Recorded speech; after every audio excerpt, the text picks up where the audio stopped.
Are you wondering which brushes to buy? Have you inherited some? Is it all a bit confusing? Well, let's have a look at different styles of brushes and what they can do. Then over to you whether or not you need them or not. Let's get into it. Are you just starting out with painting? Or have you bought some brushes and you're not quite sure what to do with them? Well, today's video we're going to look at a few different types of brushes so you can decide whether it's something you might use yourself, whether or not you like the marks, or whether or not you need any of them at all. My name's Jackie Smurden and this is Dunnock Studio, located in the heart of Norfolk, UK. Dunnock Studio is all about art with a heart, so there's no such thing as a silly question here. Ask anything you like, that's what I'm here to help with. To start with, we're going to look at the brush that I generally use on all my watercolour videos, and that is a pointed round. You can see these are different brands, they have different shape, and some of them are more expensive than others. The main brush belly area is quite straight and it comes to a point, and quite often, even if it doesn't look like much of a point, when you pop it into water as you do with watercolour, it will always come back to a nice point. And if it doesn't, you probably need another brush if you're going to do work in detail. So that's the brush I generally use for most things. So let's see what marks we can make with that.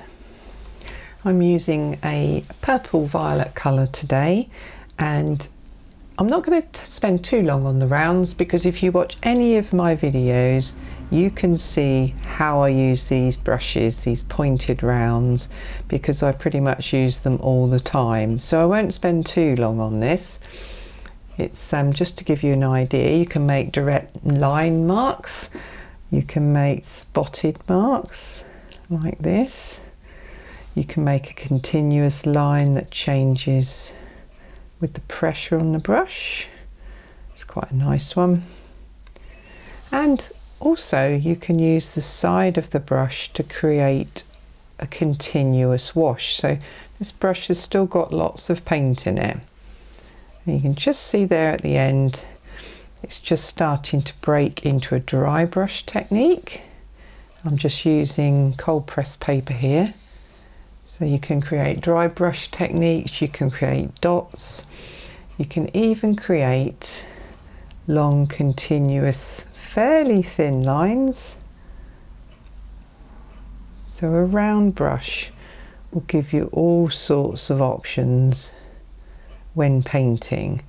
Just have a look at any of my videos and you can see some of the techniques that I use with round brushes that have a point on them. In some catalogues they're also ones that are much finer points, which are called designer, so much more for the spotting, etc., that you saw me playing around with a little bit here. So that is round brushes. That is my go-to brush, and all my learners start off with one of these.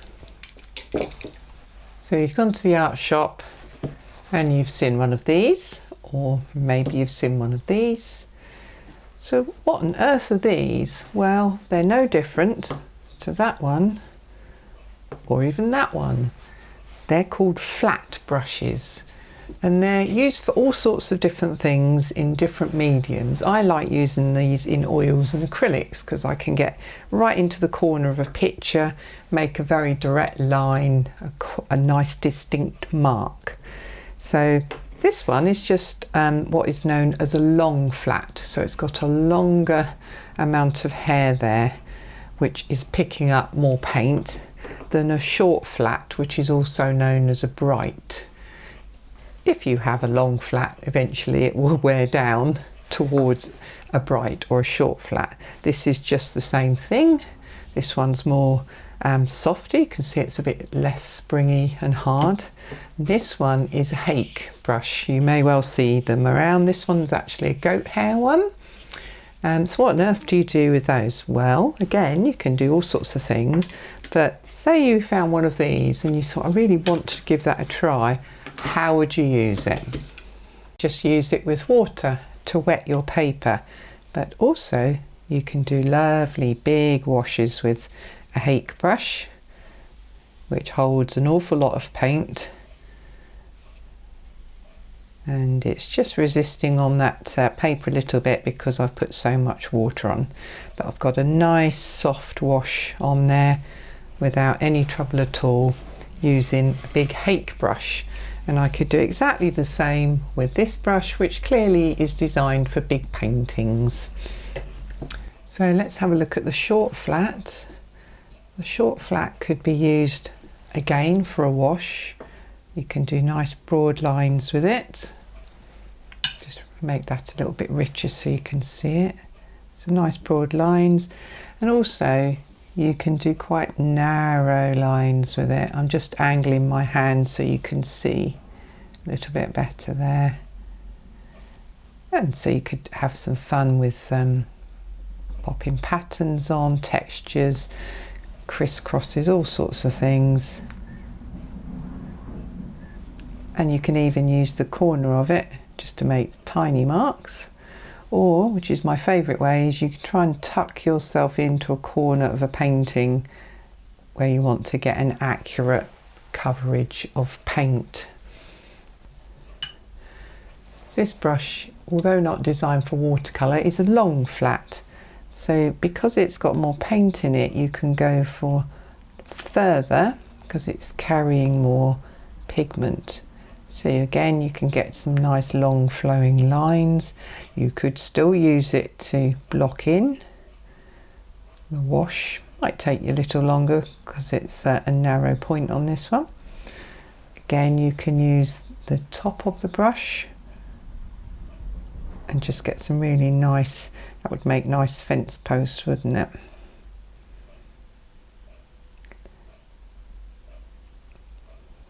And again, the corner of the brush give you some dotty marks as well.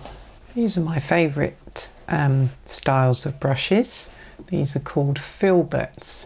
They work very much in the way of the flats, but they have this curved edge. This one has a particularly pointed curved edge, and this is known as a cat's tongue. Very good for flowers, etc. So let's give it a go. See what marks we can make with a small one. Sort of ready-made for flowers and other types of paintings where you want nice shapes with rounded ends, pointed ends, that sort of thing. So that's a cat's tongue or pointed filbert. This is an egbert. It's a funny name, this one. It's got more holding capacity, but it's got a nice round edge to it. So you could try doing some nice sort of curvaceous lines with this one. And if you just lay the brush down, you get some lovely rounded shapes that you can do all sorts with. These look like jellyfish. Get that lovely, or toadstools even. Nice effects. If you used it directly, you don't really get much in the way of specific marks, but you can get small marks again. I think for this one, the best way to use it is in a nice continuous line. Get all sorts of shapes. Be good for hills in the background, that sort of thing. Even the ocean, you can use the side of it, as we did with the rounds at the start, to pull across. Let's try a dry brush. It's got quite a lot of paint in, but let's give it a go. There we go, lovely dry brush effect. This brush is quite soft, very nice. So that's an egbert, which has got the rounded end on a long body. We've got this huge one here, which is still a filbert, which again is more for the large washes that you saw me do earlier with this sort of thing. But it just gives you a lovely round edge, so if you were painting large, and you had this brush, you might want to paint some lovely big sky shapes, big clouds, that sort of thing. This brush is particularly soft, so it's giving me a very dry brush altogether. I'll give it a quick wash out and then pick up more paint. Let's see if I can do a more direct wash. Go over my dry brush, there we go. Again, a huge wash, very easily done. And that is still a filbert. Come across brushes like this, they have this like a wire around them, and they look a lot fatter than the ones we were looking at earlier. So if I take a smaller one, which is one of my favourite brushes, you can see it's got a nice fat belly and a pointed end. If you compare that to the round brush earlier, they're actually very similar, but this one, called a mop, will hold more pigment than this one will. So again, it's good for washes. So you can see how big these are. You can do really big loose washes across your painting. I'll just pick up the small one here.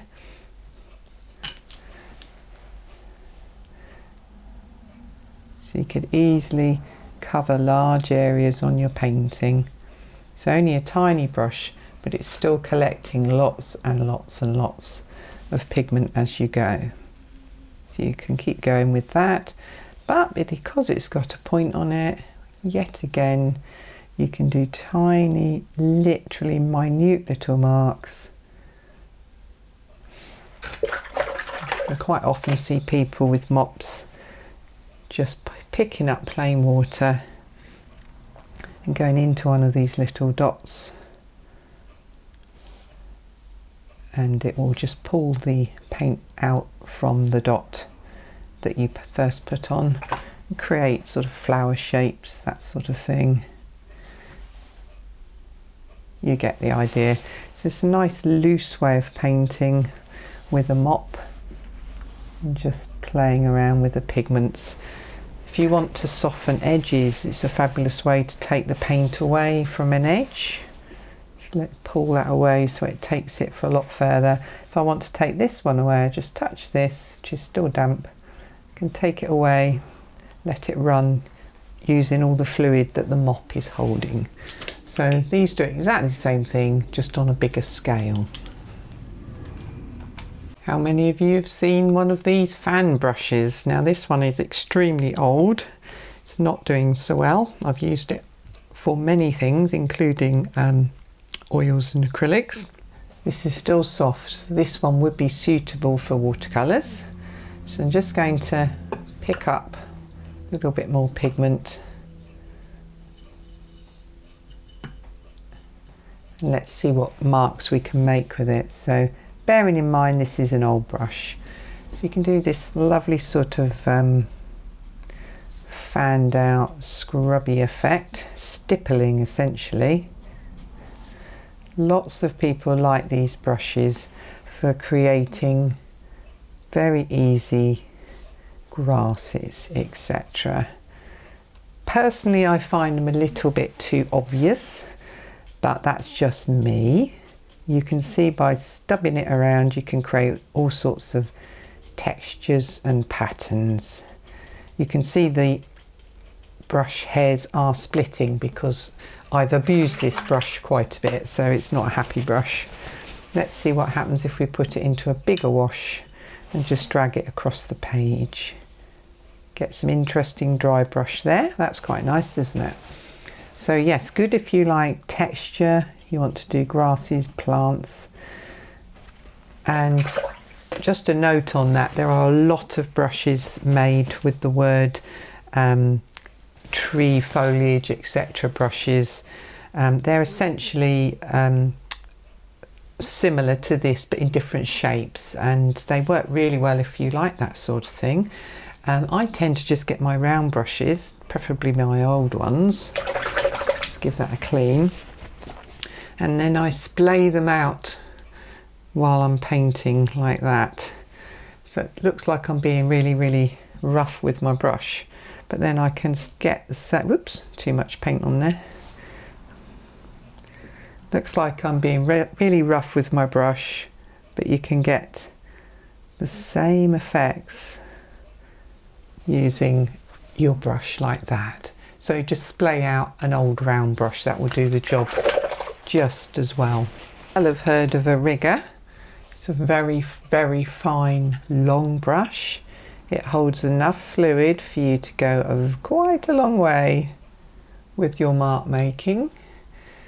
Called a rigger because people used to use it for painting rigging on ships. I am not very good at ships, so I shan't be doing that, but you can do these lovely spidery shapes.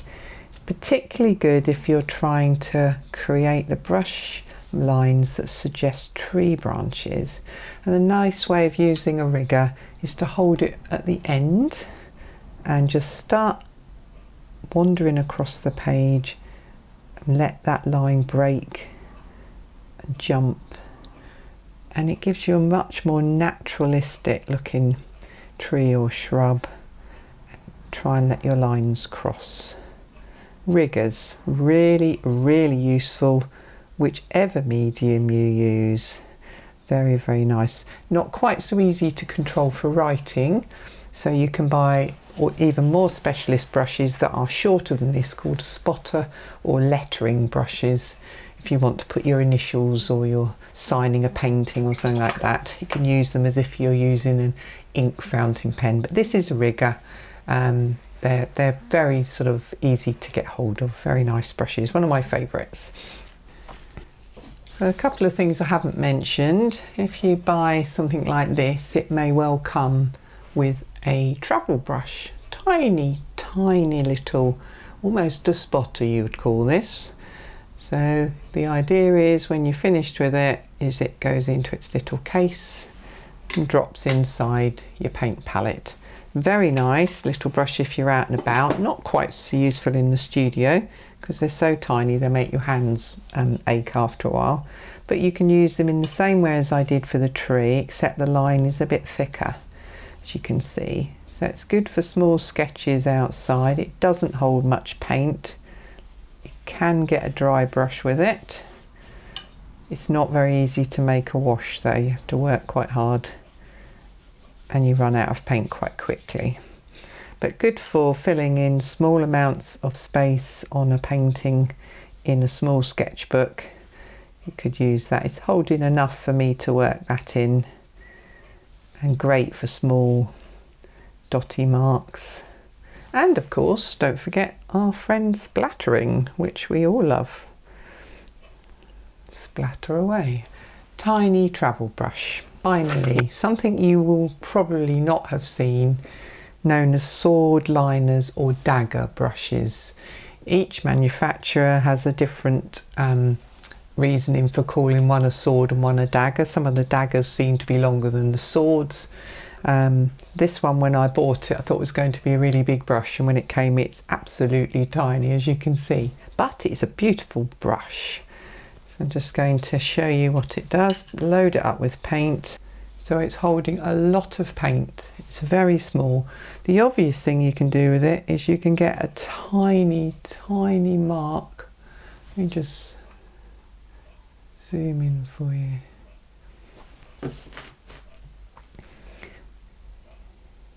It may be a big loaded brush, but the mark is tiny.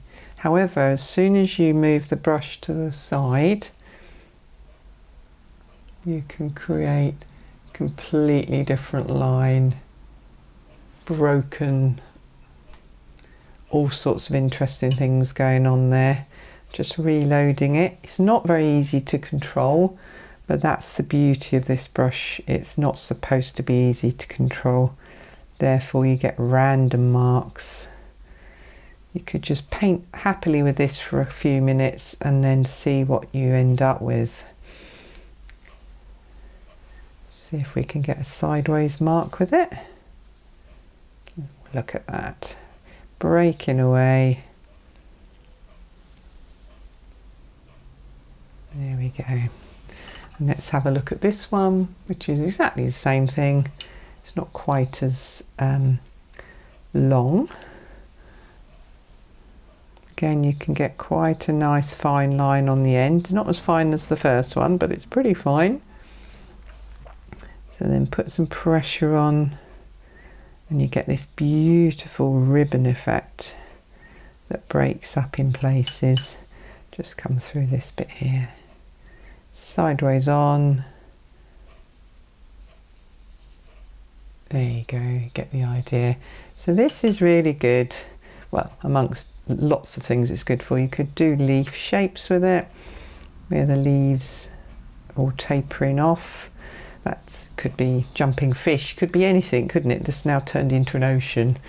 So these are brushes to experiment with. You can do patterns, just quite regular patterns. This one is slightly stiffer than the other one, so I'm finding it easier to manage this brush, to be honest with you. The previous one is a little bit trickier to manage. So obviously the larger the brush, the larger the marks you're going to make. Again, they carry a lot of paint. Going right across here with this pattern, it's still going. It's just breaking on the end there. So those are daggers and sword liners. After looking at all of those brushes, which brush would I recommend that you use? Well, it's completely up to you. If you like the look of any of those, I would highly recommend you go and look them up, see if you can find them in your local art shop or online. Bromley's Art will have some, so will Rosemary and Co. And you can try any of them out, they're great fun. For me personally, I love the simplicity of a round brush. So this is the one we did earlier with the big wash brush. And I've just popped another layer on just with a simple round. Whilst that's draining down there, it's going to pop in. Let's have a little tree in the gap, shall we? Little rigger. Oops, a bit too much paint there. And like I said earlier, you can just play around with these lines. Try and keep it loose and jaggedy. It looks so much more natural than trying to actually paint each brush mark into a twig. Just let the brush do the work for you. Got a nice simple lines there. A rigger for me is definitely essential because I use it a lot. And it may well be for you as well, but this is the thing, these brushes are individual. So don't worry if you haven't got any of these brushes, or you've only got one sort, or you haven't even invested in real brushes yet, you're using a cheap craft brush from a kit, or you're even using children's brushes. That doesn't matter. The most important thing is that you need to paint, and whatever you have available is what you should use. So my advice, if you're starting out, is a round and a rigger, and the rest of it can follow after you've got into all of your painting techniques and you know what you like. I hope you found that helpful. There's lots and lots of brushes out there, and manufacturers are making more and more of them every day to try and fill your needs. So if you need a certain brush, you 100% will be able to find it. That means there are hundreds of different sorts of brushes out there, and it can be overwhelming. But remember, you're looking for a brush that is for your needs and not necessarily the manufacturer's. So do have a think about what you actually need. What sort of painting do you do? Do you do big, broad, sweeping paintings or tiny, detailed paintings? By all means, have a look through the catalogues that are out there. The best one for actually viewing brushes is Rosemary and Co. The catalogue shows you life-size brushes, and they're made in the UK and shipped worldwide. And no, I'm not sponsored to say that, it's just that they're good brushes. So have a little look at your collection. There might be a brush in there you've never used yet because you don't know how. Even if you're still not sure how to use it, get it out and have a play with it. Make some marks. You could be surprised what you can do with it. Have fun. See you on the next video. Happy painting. Bye for now.